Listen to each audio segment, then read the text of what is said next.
देख लो, तुम लोग विचार कर लो, तुम्हारे यहां कितना कोरोना था और आदिवासियों में कितना कोरोना था। उन जंगल में रहने वालों को, उन वनों के साथ, पेड़ पौधे प्रकृति के साथ रहने वालों को कितना कोरोना था। कितने हॉस्पिटल वहां बनाए गए।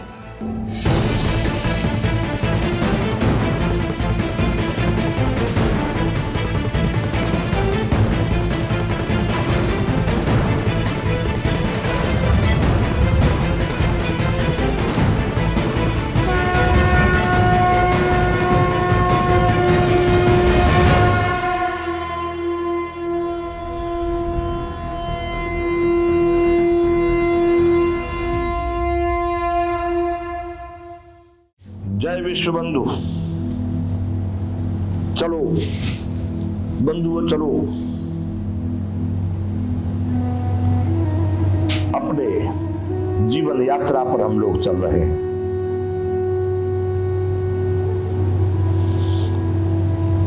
यह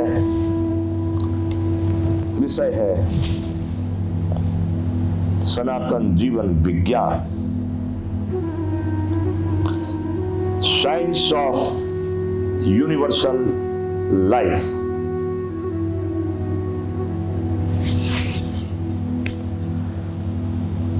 हम बात कर रहे थे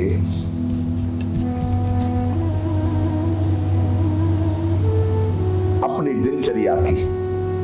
जो जिस स्थान पर, जिस विभाग में, जहां जहां पर कार्यरत हैं, उन व्यक्तियों को अपनी ईमानदारी, अपना पूरा नैतिकता, पूरा सिद्धांत, पूरे सामर्थ्य के साथ उन कार्यों को करना चाहिए।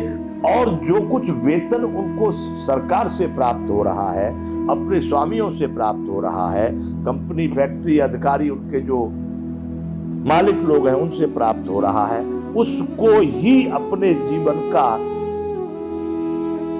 जो भी कुछ प्राप्त हुआ उसको पूर्णता मान करके उसमें बड़े आनंदित, बड़े जीवन को प्रसन्न रखने की आवश्यकता है। आप कहता वो तो कम पड़ रहा, मैं कहता हूं बिल्कुल नहीं, बिल्कुल नहीं।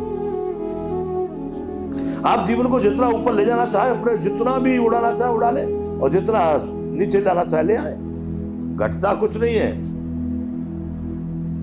लोग आदिवासियों को, उन गरीब लोगों को, गरीब कहते हैं उनको, गरीब, पिछड़े, जनजाति, जनसूचित जाति, कितनी जाति नाम दे दिए उनके।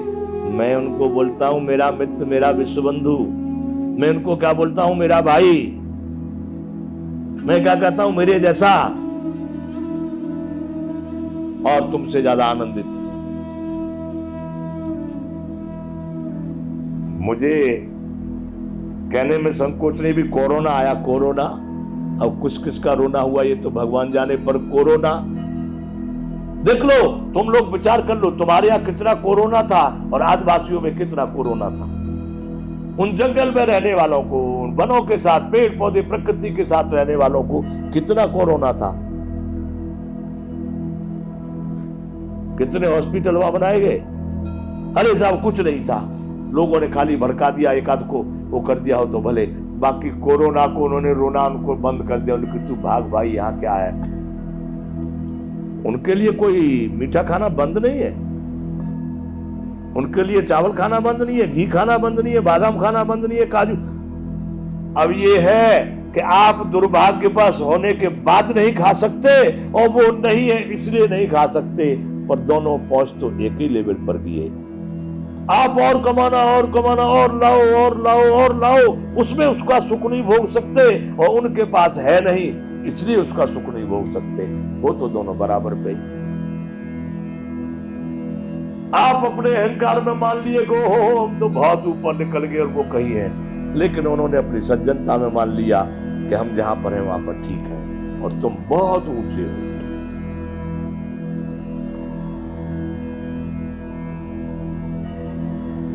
लोग वादा कर रहे हैं गरीबी हटाने का, राम नाम के अनुयायी लोग, राम का नाम बड़ी जोर से गाने वाले,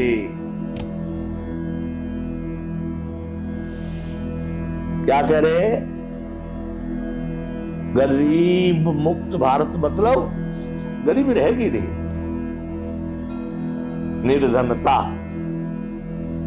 एक बात तो बताऊं, हमारे देवनागरी भाषा में हिंदी शब्द भी हमारी भारतीय भाषा का नहीं है, हिंदुस्तान हमारी भारतीय भाषा का नहीं है, हिंदू हमारी भारतीय भाषा का शब्द नहीं है।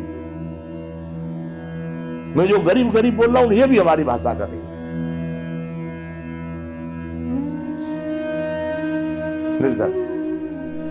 हमारी भाषा में इतना उर्दू घुस गया है, हमारे वेशभूषा में भी इतना बाहीकरण घुस गया है, हमारे भोजन में इतना गलत आहार आ गया है। हम किसका विरोध कर रहे हैं और किसका आचरण कर रहे हैं, इस विषय पर चिंतन तो करके देखो।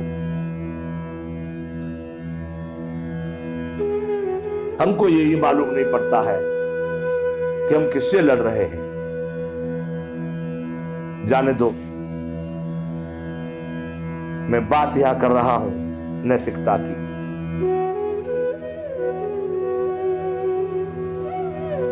शिक्षा, शिक्षण कार्य शुरू होता है भारत में। अब तो रात में भी चल रहा है वो शिक्षण कार्य, राक्षसों वाला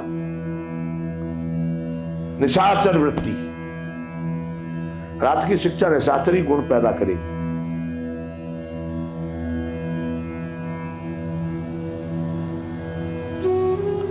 इसी से आनंदित बनेंगे, इसी से भारत बनेगा। मेरा सनातन पद्धति, ऐसी शिक्षा, ऐसी प्रणाली, ऐसे संसाधन इनको नकारता और धिक्कारता है।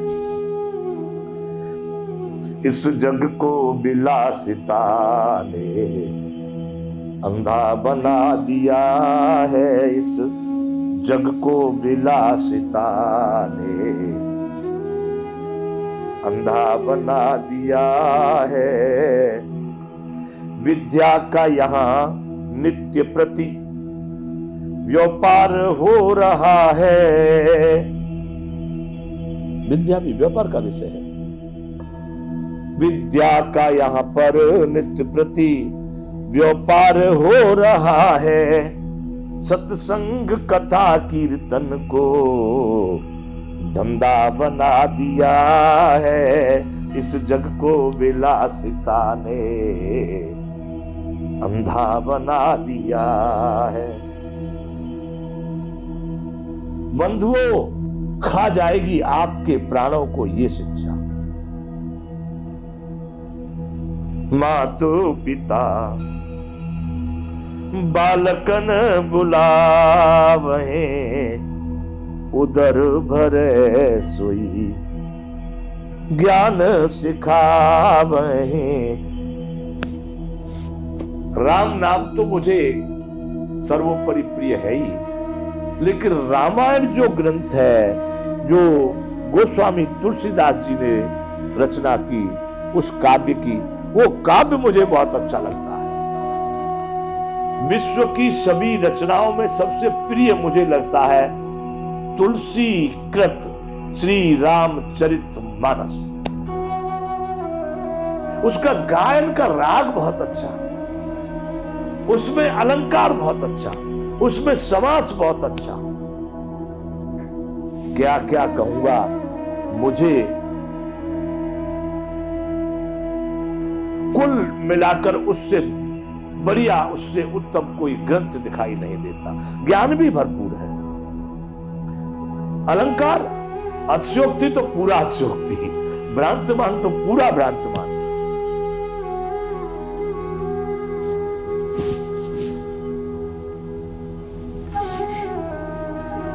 मात पिता बालकन बुलावे, ये उसी रामचरितमानस की एक चौपाई है। उदर भरे सो ज्ञान सिखावे, ये शिक्षा है आपकी।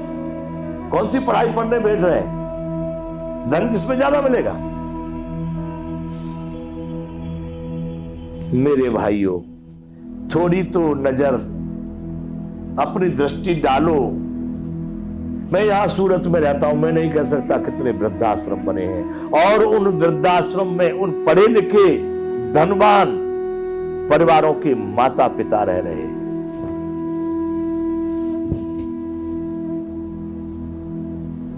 इससे नहीं बनेगा। उस माता को, जिस माता ने आपको जन्म दे करके आपके मल मूत्र को साफ करने से लेकर, आपको उंगली पकड़ के चलाने से लेकर, अपना पाय पान कराने से लेकर आपको यहां तक बनाया, यहां तक पहुंचाया, आपने क्या दिया उस माता को? अरे इतनी कीर्ति भी नहीं दी जिससे कहते लोग उस माता का पुत्र है।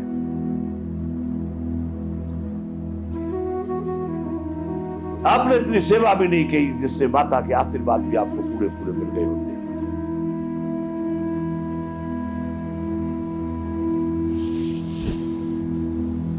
सही में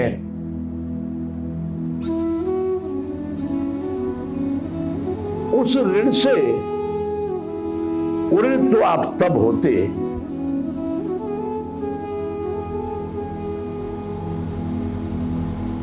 जब उन्हीं की तरह से माता पिता अति वृद्ध अवस्था को प्राप्त होते, वो भी मलमूत्र अपने आसन पर बिस्तर में त्यागते, और आप उसी भाव से, जिस भाव से मां मेरे पुत्र को कोई भी प्रकार की परेशानी न हो, सूखे में चलाती, गीले में सोती, मलमूत्र को हाथ से उठा के धो के एक तरफ फेंकती, उसी भाव से, उसी बिल्कुल उसी प्रक्रिया के माता पिता की सेवा करते, मलमूत्र उठाते, उनको जैसे उन्होंने उंगली पकड़ के तुमको चलाया, तुमको उठा करके बिठा करके नहलाते, उनको भोजन कराते और उनकी सेवा करते अंत समय तक। तो भी तुम ऋण नहीं हो सकते थे,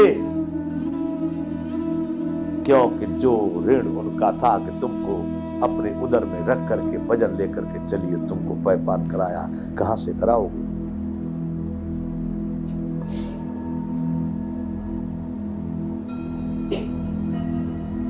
तो बंधुओं, ये शिक्षा नहीं, शिक्षा संस्कार की, धर्म और राष्ट्र की होनी चाहिए। पेट भरने की शिक्षा तो कुत्तों के भी पेट भरे ही जा रहे हैं यहां पर।